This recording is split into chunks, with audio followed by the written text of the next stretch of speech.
बहुत ही गंभीर बात और अपनी बड़ी चिंता भी मैं आपसे साझा करना चाहता हूं।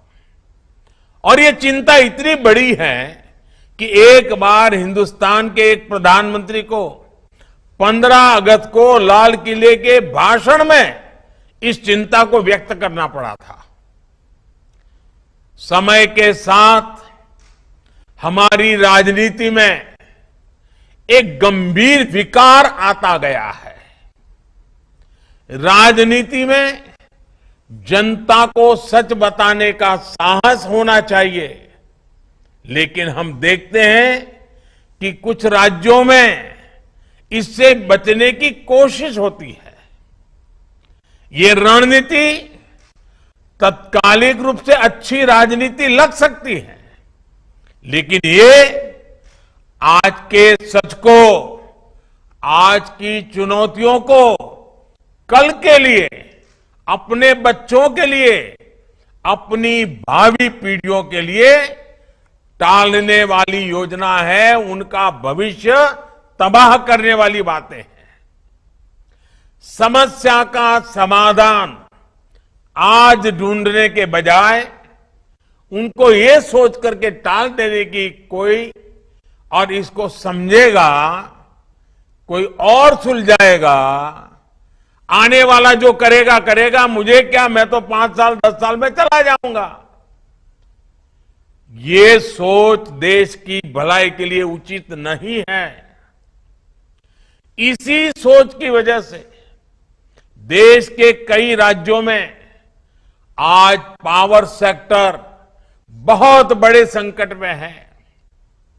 और जब किसी राज्य का पावर सेक्टर कमजोर होता है तो इसका प्रभाव पूरे देश के पावर सेक्टर पर भी पड़ता है और उस राज्य के भविष्य को अंधकार की ओर धकेल देता है।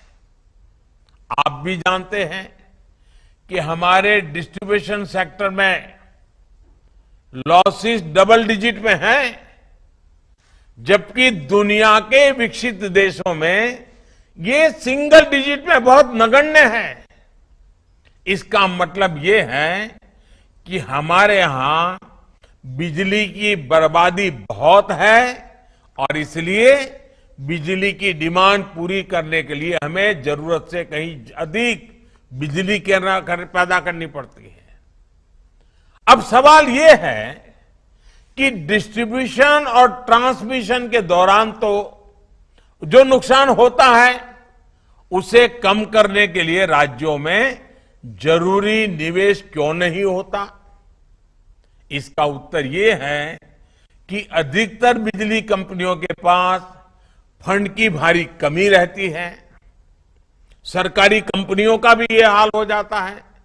इस स्थिति में कई कई साल पुरानी ट्रांसमिशन लाइनों से काम चलाया जाता है, नुकसान बढ़ता जाता है और जनता को महंगी बिजली मिलती है।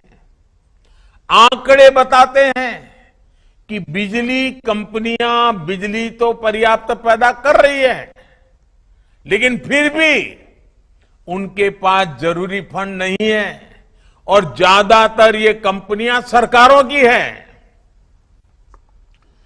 इस कड़वे सच से आप सभी परिचित हैं। शायद ही कभी ऐसा हुआ हो कि डिस्ट्रीब्यूशन कंपनीज का पैसा उनको समय पर मिला हो। उनके राज्य सरकारों पर भारी भरकम ड्यूज रहते हैं, बकाया रहते हैं। देश को ये जानकर हैरानी होगी कि अलग अलग राज्यों का 1 लाख करोड़ रुपए से अधिक का बिल बकाया पड़ा है। ये पैसा उन्हें पावर जनरेशन कंपनियों को देना है। उनसे बिजली ले ली है, लेकिन पैसे नहीं दे रहे हैं। पावर डिस्ट्रीब्यूशन कंपनियों का अनेक सरकारी विभागों पर, स्थानीय निकायों पर करीब करीब 60,000 करोड़ रुपए से अधिक का बकाया है। और चुनौती इतनी नहीं है, अलग अलग राज्यों में बिजली पर सब्सिडी का जो कमिटमेंट किया गया है, वो पैसा भी इन कंपनियों को समय पर और पूरा नहीं मिल पाता। ये बकाया भी, ये बड़े बड़े वादे कर जो किया गया है ना, वो भी बकाया करीब करीब 75,000 करोड़ रुपए से अधिक का है।